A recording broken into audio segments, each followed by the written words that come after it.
इस वीडियो में मैं बात करूंगा WWE से जुड़े कुछ मेजर और मेगा अपडेट्स के बारे में, जिसमें Roman Reigns, Edge, Vince McMahon, Jon Moxley और भी अच्छी खासी अपडेट है। तो ये वीडियो काफी इंटरेस्टिंग होने वाली है, इसे एंड तक देखिए। अगर पसंद आए तो वीडियो को लाइक करें, शेयर करें और जितने भी दोस्त पहली बार विजिट कर रहे हैं तो प्लीज यार चैनल को जल्द से जल्द जरूर सब्सक्राइब करें।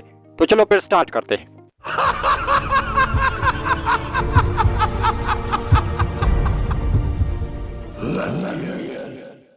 तो सबसे पहले हम बात करेंगे क्विक अपडेट के बारे में, जो कि जुड़ा हुआ है एलिमिनेशन चैम्बर से। तो एलिमिनेशन चैम्बर के बारे में एक अपडेट निकल के सामने आई है और वो ये है कि जो एलिमिनेशन चैम्बर है उन्होंने काफ़ी तगड़ी कमाई की है, और सिर्फ पैसों के मामले में नहीं बल्कि व्यूअरशिप के मामले में भी।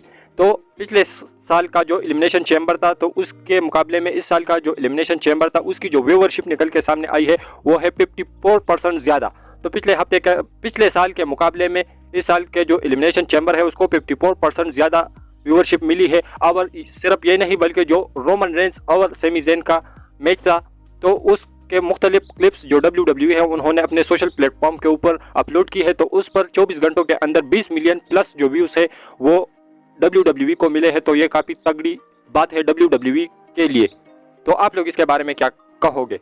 इसके बारे में अपनी राय नीचे कमेंट सेक्शन में दीजिए। और सिर्फ एलिमिनेशन चैम्बर नहीं बल्कि दूसरी जो अपडेट है वो जुड़ी हुई है कल की रिसेंट की मंडे नाइट रॉ से। तो रिसेंट का जो मंडे नाइट रॉ का एपिसोड था वो काफ़ी डिसेंट सा था और ये एलिमिनेशन चैम्बर के बाद का पहला एपिसोड था। तो इसकी जो रेटिंग्स है वो है 2.006 मिलियन व्यूज़, जो कि काफ़ी कमाल की आई है।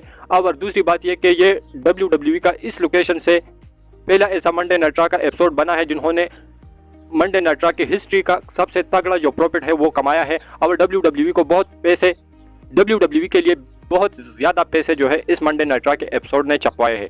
तो रिसेंट टाइम में जो WWE है वो काफ़ी प्रॉफिट कर रही है। इसके बारे में आप लोग क्या कहोगे? इसके साथ हम बात करते हैं अपनी नेक्स्ट अपडेट के बारे में, जो कि जुड़ा हुआ है जे ऊसो से। तो जे ऊसो के बारे में अब एक अपडेट निकल के सामने आई है। उन्होंने रिसेंट टाइम में एक इंस्टाग्राम स्टोरी डाली थी जिसमें उन्होंने कैप्शन लिखा था 1 more time। तो इससे फैंस यही स्पेकुलेट कर रहे हैं कि जो जे ऊसो है वो एक बार फिर रोमन रेंस से लड़ सकता है और इन दोनों का जो मैच है वो हमें एक बार फिर देखने को मिल सकता है। लेकिन आप लोग इसके बारे में क्या कहोगे? क्या जे ऊसो का यही कहना है कि वो एक बार फिर रोमन रेंस के साथ आमने सामने आने वाले हैं या नहीं? इसके बारे में अपनी राय नीचे कमेंट सेक्शन में दीजिए, या सिर्फ ये एक इंस्टाग्राम का पोस्ट ही था? इसके साथ हम बात करते हैं अपनी नेक्स्ट अपडेट के बारे में, जो कि जुड़ा हुआ है मेडिसन स्क्वायर गार्डन में एक लाइव इवेंट से। तो वहाँ पर WWE एक हाउस को शो करना चाहती है और वहाँ पर एक 20 मैन बैटल रॉयल WWE करेगी, जिसमें बहुत सारे तगड़े तगड़े सुपरस्टार है। ड्रू मैकिंटायर है, शेमस है, बॉबी लैशली है, ओमास है और यहाँ तक के ब्रॉक लेसनर के भी ऐड होने के चांसेस बताए जा रहे हैं। और ये कल आई थी ये अपडेट, लेकिन कल कुछ रीज़न की वजह से मैं वीडियो नहीं डाल पाया, तो इसलिए मैं आप लोगों को आज बता रहा हूँ। लेकिन कल कोई ऐसी कंफर्मेशन नहीं थी कि इस मैच में जो भी जीतेगा इस बैटल रॉयल को तो वो क्या करेगा क्या नहीं करेगा। तो अब आज अपडेट निकल के सामने आई है कि जो भी इस बैटल रॉयल को जीतेगा, इस 20 मैन बैटल रॉयल को, तो वो पेश करेगा गुंतर को। लेकिन ये कंफर्म नहीं है कि वो किसी रेंडमली स्मैकडाउन के शो में करेगा पेश या रेसलमेनिया 39 के अंदर गुंतर को पेश करेगा। तो ये चीज़ें अभी स्टिल बीच में लटकी हुई है, लेकिन ये कंफर्म है कि जो भी जीतेगा वो गुंतर को पेश करेगा उसकी IC टाइटल के लिए। इसके साथ हम बात करते हैं अपनी नेक्स्ट अपडेट के बारे में, जो कि जुड़ा हुआ है विंस मैकमैन से। तो विंस मैकमैन के बारे में अपडेट निकल के सामने ये आई है फाइटफुल वालों की कि जो विंस मैकमैन है वो पूरी तरीके से क्रिएटिव कंट्रोल में आ चुके हैं और अब जो भी डिसीजन ले रहे हैं वो विंस मैकमैन ही ले रहे हैं, क्योंकि फाइटफुल वालों का यही क्लेम करना है कि उसको WWE के किसी एक टैलेंट ने कॉल करके बताया है। और ये भी बताया जा रहा है कि जो सुपरस्टार है उस समय बैक स्टेज के ऊपर काफ़ी डर का माहौल छाया हुआ है सुपरस्टार के अंदर कि विंस मैकमैन दोबारा से किसी सुपरस्टार को रिलीज़ ना कर दे। लेकिन इसके काउंटर में रिंग साइड वालों का न्यूज़ निकल के सामने आया है और वो ये है कि जो विंस मैकमैन है वो स्टिल कोई भी क्रिएटिव कंट्रोल में नहीं आया है और ना ही कोई टैलेंट अगर कॉल करता है किसी डर्ट शीट्स को कि ये हुआ है बैक स्टेज पर या ये हुआ है, तो वो अपनी जॉब को खतरे में नहीं डाल सकता। तो रिंग साइड वालों का यही कहना है। तो आप लोग क्या कहोगे? और हाँ, ये भी एक सोर्स की तरफ से निकल के सामने आई है ये अपडेट के जो रोमन रेंस और सेमी ज़ेन का मैच था इसमें से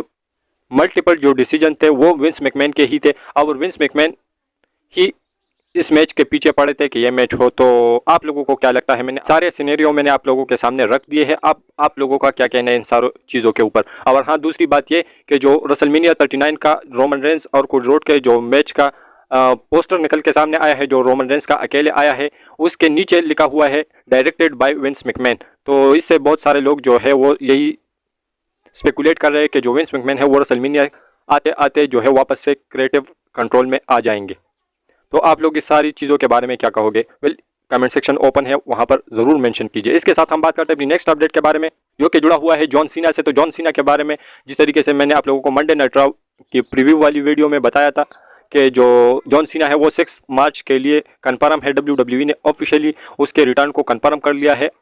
तो ऐसे में जो जॉन सीना है वो WWE को टिकट के मामले में काफ़ी फायदा पहुंचा रहे हैं और इस समय जो WWE उस मंडे नाइट रॉ की टिकट सेलिंग है उसमें काफ़ी उछाल आया है और काफ़ी प्रॉफिट हो रहा है WWE को जॉन सीना के रिटर्न से। और हाँ, जॉन सीना अगर आएंगे तो वहाँ पर जो ऑस्टिन थ्योरी है उसको पेश करेंगे। रूमर्स के अकॉर्डिंग के जॉन सीना और Austin Theory face to face आने वाले हैं रेसलमेनिया 39 के अंदर। तो आप लोग इसके बारे में क्या कहोगे? इसके साथ हम बात करते हैं अपनी नेक्स्ट अपडेट के बारे में, जो कि जुड़ा हुआ है रोमन रेंस से। तो रोमन रेंस के बारे में अपडेट निकल के सामने ये आई है कि जो रोमन रेंस है वो रेसलमेनिया के बाद एक लंबे ब्रेक पर जा सकते हैं और वो समर स्लैम तक जो ब्रेक है वो ले सकते हैं। तो इसके बारे में मैं आप लोगों को 2 चीज़ें बताता हूं। तो एक तो WWE की ऑफिशियल एडवर्टाइजमेंट होती है। तो सबसे पहले तो जो समर स्लैम है वहां पर WWE ने रोमन रेंस को एडवर्टाइज किया है कि वहां पर वो होने वाले हैं। लेकिन दूसरी बात यह है कि जो अपडेट्स निकल के सामने आई है वो ये कि मई के अंदर WWE सऊदी अरेबिया में कोई मेजर शो करने वाली है। तो वहां पर भी रोमन रेंस मेन इवेंट करने वाले हैं और उससे पहले भी मल्टीपल स्मैकडाउन के एपिसोड में रोमन रेंस अपेयर होने वाले हैं। तो अगर अपडेट्स की हम माने तो फिर रोमन रेंस रेसलमेनिया के अंदर रिटेन करेंगे अपनी WWE यूनिवर्सल टाइटल को।